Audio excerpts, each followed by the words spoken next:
Hi, everyone. This is Product Fit, Airtime's podcast series with exceptional product leaders telling behind the scenes stories. I'm Akash, the CEO of Airtime, a real time user engagement platform empowering product teams to improve product adoption through rapid validation. Today, my guest is Matan Rudis, co founder and CEO of Vert. Matan, pleasure to have you here. And first thing, tell me a bit about yourself and Vert. Yeah, pleasure to be here. So maybe just a quick word about myself. I'm from Tel Aviv, Israel. Spent the beginning of my career in intelligence and cyber until I realized that there is something maybe a bit more important for me to do with the rest of my career. So I started nibbling into climate until I got to what I'm doing now at Vert with my partners Usnat and Ian. So Vert is a platform for sustainable finance. That sounds like a very bombastic thing to say, but what it practically means is that we're helping banks to mobilize capital for decarbonization projects in industry and agriculture. Sorry, like at the beginning, what I was interested from the beginning was how to systemize the action towards reducing carbon emissions. If we think about that, from a economic perspective, so climate and carbon dioxide or any greenhouse gas, that's what we call a negative externality, right? It's not represented in the cost of things, but it definitely affects our life, right? Like education and health and whatnot, infrastructure, whatnot. And we have to find a way to embed that into the economy. So at the beginning, I was very interested in a concept called carbon accounting, which is how you manage your carbon balance, how you measure that, and you report that. And then there was a huge point of failure that we've identified, and I still possess that it's a critical issue. It has to do with Scope 3 emissions. If you've heard about that concept. Not yet. Tell me about it. So emissions in general are divided into three categories. Scope 1 is what you emit directly from sources that are owned by you, and you just spray carbon to the atmosphere, right? Like if you have a tailpipe or something. Yeah. Scope 2 has to do with your energy consumption. So the energy mix that you consume multiplied by the emission factor of that source multiplied by your overall consumption, that's like the carbon equivalent of your scope 2. And Scope 3, we're talking, of course, about companies, not about individuals. Yes. Scope 3 is all your value chain, upstream and downstream. So all the things that have to happen as a result of your business or for your business to exist: suppliers, logistics, but also waste and waste generated in the process or at the end of the life of your products or the end use.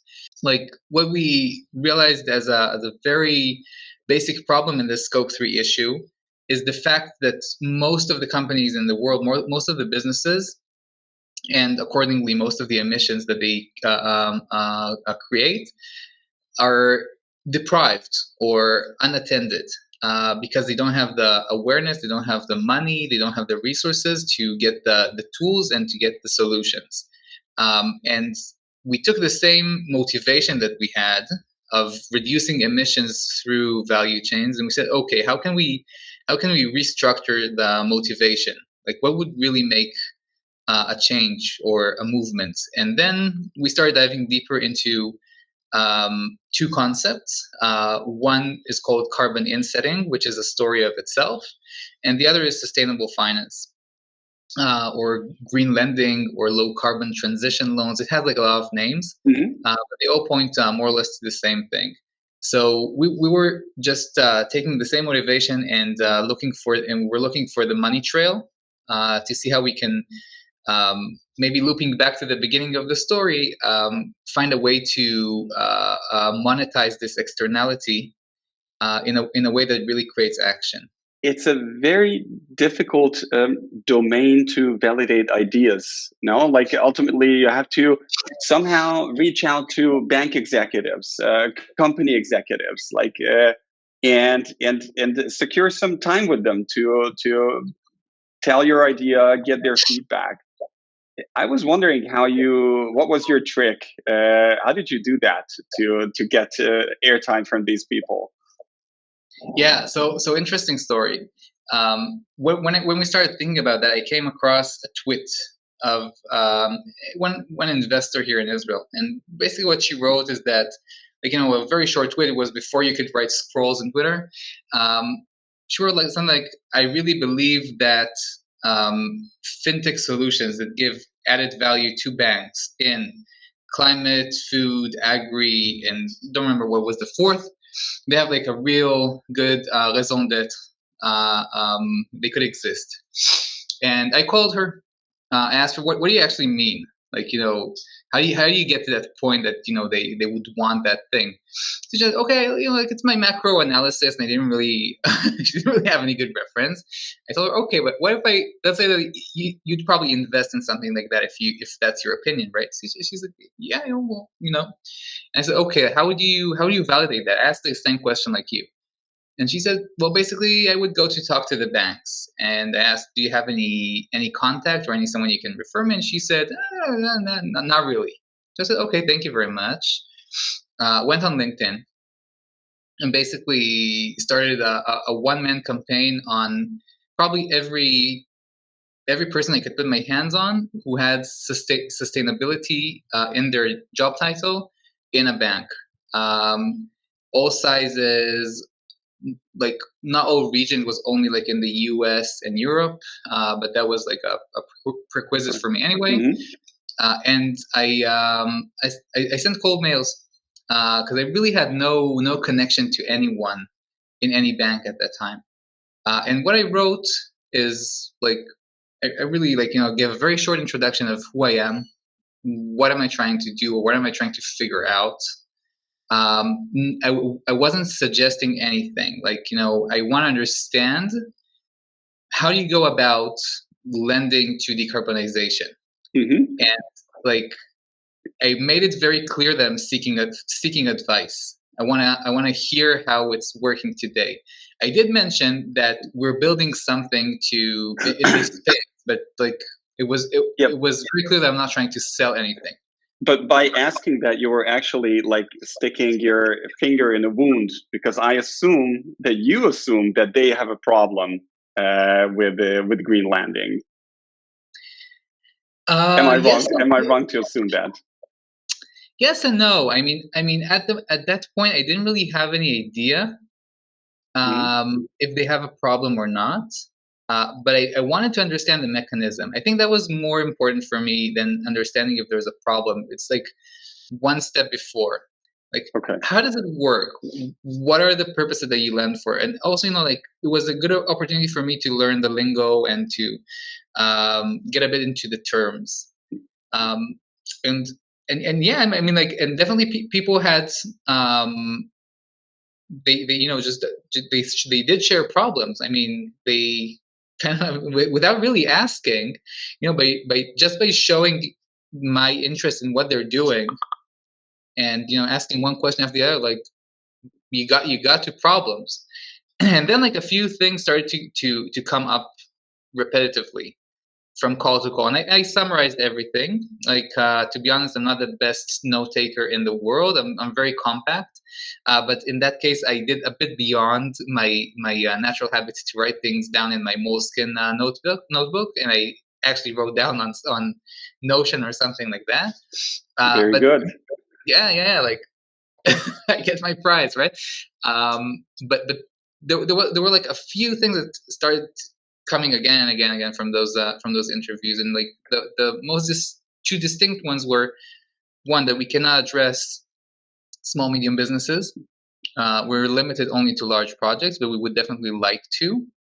And the second, we have no idea how we're going to underwrite those things. Like, we are outsourcing that to very expensive advisors, and that's kind of limiting our ability to scale. Behind Vert, there's a technology, there's a product, like a digital product that you're building. And what I think for many early stage founders, biggest question mark, something that keeps them awake in the evening, is how should I define the scope of my MVP? Because it's you don't have many shots, like financially and time wise. And I'm curious how you came to define your original MVP scope? Yeah, interesting one. So the thing is like this.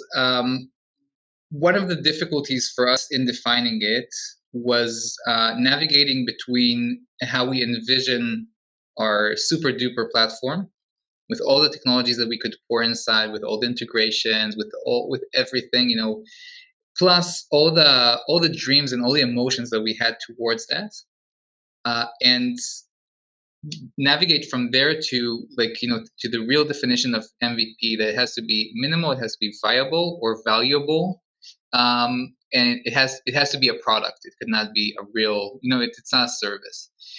And we made a decision to build something that's rather simple but very valuable, but it's only one piece of the full value proposition that we want to give through our platform.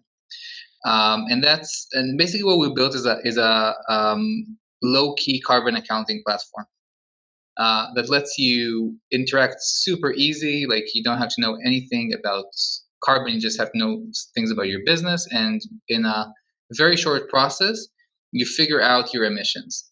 Now, the reason that we did that was because we realized that if we have this thing, we can educate, we can engage, and we can add value in a world that requires measurement anyway. And since we're not charging for this part, so it's a value that you should want to have. And you can build a lot of additional action items on top of that.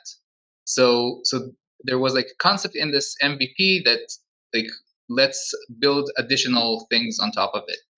And another point about that, and that was like an interesting process also in terms of building together in a team. We kind of like had to train ourselves to speak in terms of value and not in terms of features. Like, what do you get from this? Okay, and if you can get something from it, in a quick and dirty way, it doesn't have to be the prettiest, as long as there's a value. And when you keep challenging that all the time, I think you're optimizing a lot of choices and avoiding a lot of fluff. Yes. Yeah. Over the course, as you were building this platform, were there any moments where you had to make a major adjustment to the scope? And if there was such a moment, what triggered it? First of all, we removed a lot of things. I mean, even when we defined an MVP, we removed a lot of things just because of time and cost. And we had a deadline. Now, honestly, like, I made up the deadline, but I anchored it with a customer. Like, we had a deadline to deliver to a customer, and it was tight. Like, we were done the day before. Like, it was up and running, no tests even the day before. But that requires like to remove, for example, like interconnectivity between platforms, which at the beginning we thought would be very, very, very important and very basic. Like, how could you go out with something that doesn't have it? And we gave up on that, and a lot of other like small decisions that we had to make. And also, like, all those things piled into the backlog, in addition to other values that we wanted to add. And we realized that, okay, here, like, the sprints are starting to build themselves, basically. Like, we can always take those things back, prioritize them in the light of what's happening now, and add them to the platform. But yeah, like, the big thing that we had to give up on is the connectivity. And why was it so hard to give up on that? Because our thesis back then, and still now today in certain cases, is that the platform could be very successful if it's distributed through value chains. Even if the purpose is to provide you financial solutions, there's a question like how you acquire users, and if you cannot create some kind of continuity or linkage between accounts, so that makes it difficult. But one of our developers came up with a very cool idea, like how to get the same emotional effect with like almost zero effort. We added private labeling to the platform. So like every user that gets access to the platform gets it associated with someone else's platform. There's not much behind it. I mean, it's a logo, and there's like a link in the join link that annotates that. But it gives you a feeling that there's something customized for you, and it gives you a feeling that there's a context. And it gives me enough time to start building that Yeah. behind the scenes. But I think you're making a very important point. As I think startup founders were a lot of times obsessed with building features and looking at you look at your competitors and you have this feature list for the different tiers of packages that they offer. And what often is forgotten is that ultimately it's equally important to realize how you make your users feel. And if they see their own logo, maybe they see their own font and brand, it seems that that's you made them something just for them. It's not like a canned product from the shelf. So I think like striking this emotional chord, it makes an immense difference, and I can very well imagine that it does the trick for you guys. Yeah, it was like nice to see our one of our design partners, our first customers, presenting this platform to their higher ups. And it was like branded with the company's logo, and they like tied to that to other objectives that they have in the company. And it's I think they really could see the appreciation from their managers at that point, and that made them happy and successful. So I think that's great.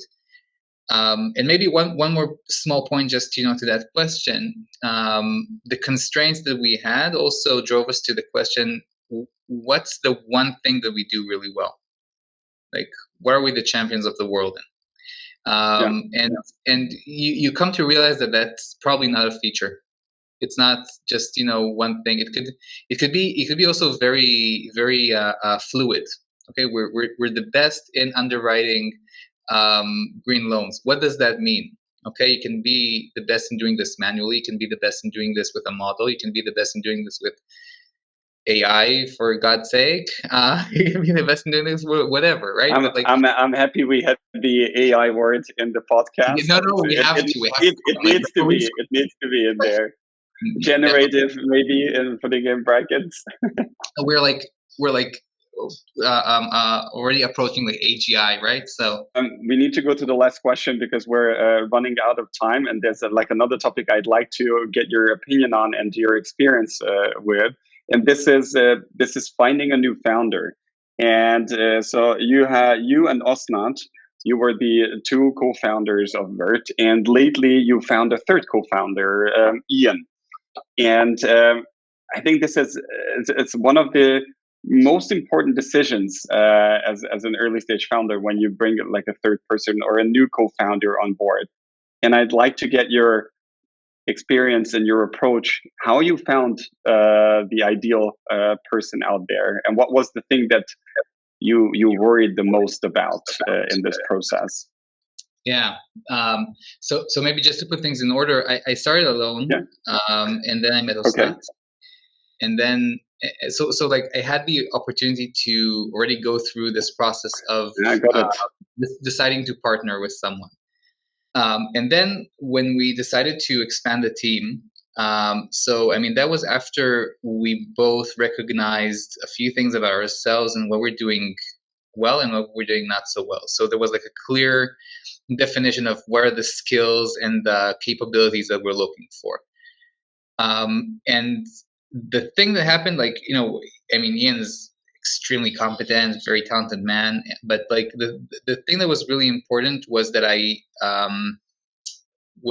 felt that we have like we could build commitment to each other, and commitment to the mission in like a very deep way. Like I felt that we all care about the same outcome, that we all care that much about climate, and that's important because like this company is also about improving the state of the atmosphere, not just about making money and making our investors richer.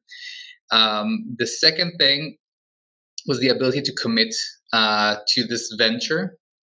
So like if this requires 10 years from now of spitting blood and working hard. So are we all in the same attitude towards that? Obviously, everyone could have highs and lows. And the third thing was like the ability to be committed to each other against the world. And that's maybe like the thing that was most important for me to put in tests, to kind of like simulate or bring things to the edge a bit, to see if we can be honest with each other and we can be respectful with each other and we can support each other, because we're for sure going to have a lot of challenges from outside. So we have to be there for each other. And when we started feeling that we're, as good friends and closest family, so it felt right. Can you give me a sense of like roughly how many times you talked online, how many times you met in person until you could create this shared feeling, this is mutual, that you guys want to hop on in the same boat? Yeah, so we dated Zoomly for about 2 months, until we had the opportunity to meet for a few straight days together, which were dedicated only to being with each other. Like there was no work agenda around that. Obviously, we made progress like we wouldn't have made in 4 months of Zooming, but like the idea was to get the notion of being with each other. And like I won't go through the entire playbook of those things, but I think that like a lot of human interactions could be catalyzed, if you recognize that it's important, for example, to talk about edge cases and do that in an intelligible way, or to surface some things, or to link to other things in one's bio. You can catalyze the process, but like for me, it was really important to feel good together. And there's something here that I don't think that you can really replicate or create a recipe for. Either you feel good or not. Thanks so much, Matan, for being here and for sharing the insightful stories. It was a pleasure talking to you, and I wish you the best. And not just to you, but also Vert and your co-founders on your journey. Yeah, thank you very much. Pleasure was all mine. Yeah, happy to have the opportunity.